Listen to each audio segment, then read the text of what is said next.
Levy व्यवस्था की किताब पर एक नजर। मूसा ने लेवी व्यवस्था की किताब ईसा पूर्व 1512 में सीने वीराने में लिखी। इस किताब का नाम यूनानी शब्द से लिया गया है जिसका मतलब है लेवियों के लिए।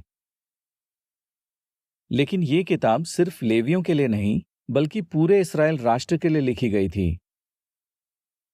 इस किताब में 1 महीने की घटनाएं दर्ज हैं जो पवित्र डेरा बनाने के तुरंत बाद घटी थीं। इस किताब में यहोवा की पवित्रता पर जोर दिया गया है और कहा गया है कि अगर लोग उसके कानूनों को मानेंगे तो वो भी पवित्र रह पाएंगे। अध्याय 1 से 7 में चढ़ावों के बारे में हिदायतें दी गई हैं।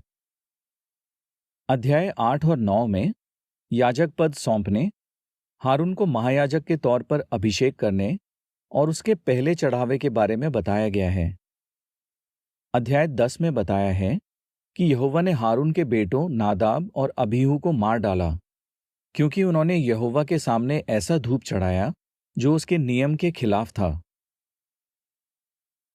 इस अध्याय में यह भी बताया गया है कि याजकों को शराब पीकर भेंट के तंबू में नहीं आना था।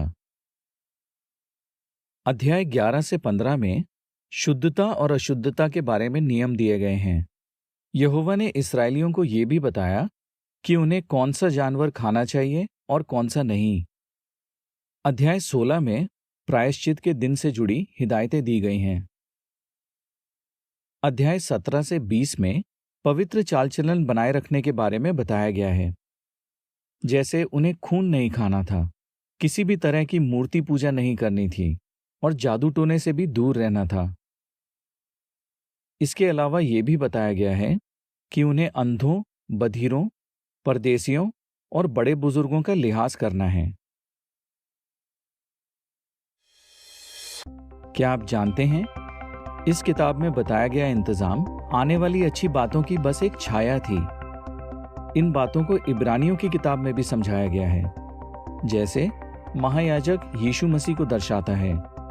बलि किए गए जानवरों का खून यीशु के बहाए खून को दर्शाता है और पवित्र डेरे का परम पवित्र भाग स्वर्ग को दर्शाता है, जहां यीशु हमारी खातिर परमेश्वर के सामने हाजिर हुआ। अध्याय 21 और 22 में याजक पद से जुड़े नियमों के बारे में बताया गया है, जैसे सेवा करने वाले याजकों के शरीर में कोई दोष नहीं होना था।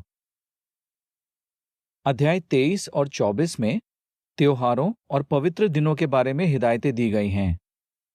यहोवा ने पवित्र डेरे के दीवट और दियों और छल्ले जैसी नजराने की रोटियों के बारे में भी निर्देश दिए। अध्याय 24 में बताया गया है कि परमेश्वर का नाम कितना पवित्र है। जब एक आदमी ने यहोवा के नाम की निंदा की तो यहोवा के कहने पर उसे पत्थरों से मार डाला गया।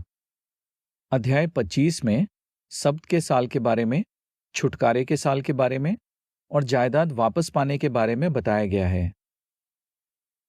इसके अलावा गरीबों और दासों के साथ प्यार से पेश आने के बारे में भी बताया गया है। अध्याय 26 में आज्ञा मानने से मिलने वाली आशीषें और आज्ञा ना मानने से मिलने वाली सजा के बारे में बताया गया है।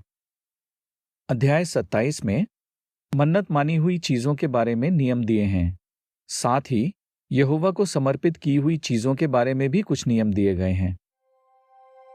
लेव्य व्यवस्था की किताब पढ़ते वक्त ध्यान दीजिए कि कैसे हम यहोवा की तरह पवित्र बन सकते हैं, कैसे हम उसके पवित्र नाम का आदर कर सकते हैं और क्यों हम यकीन रख सकते हैं कि परमेश्वर के राज में महायाजक यीशु मसीह पूरी धरती को पवित्र करेगा, जिससे यहोवा के नाम की महिमा होगी।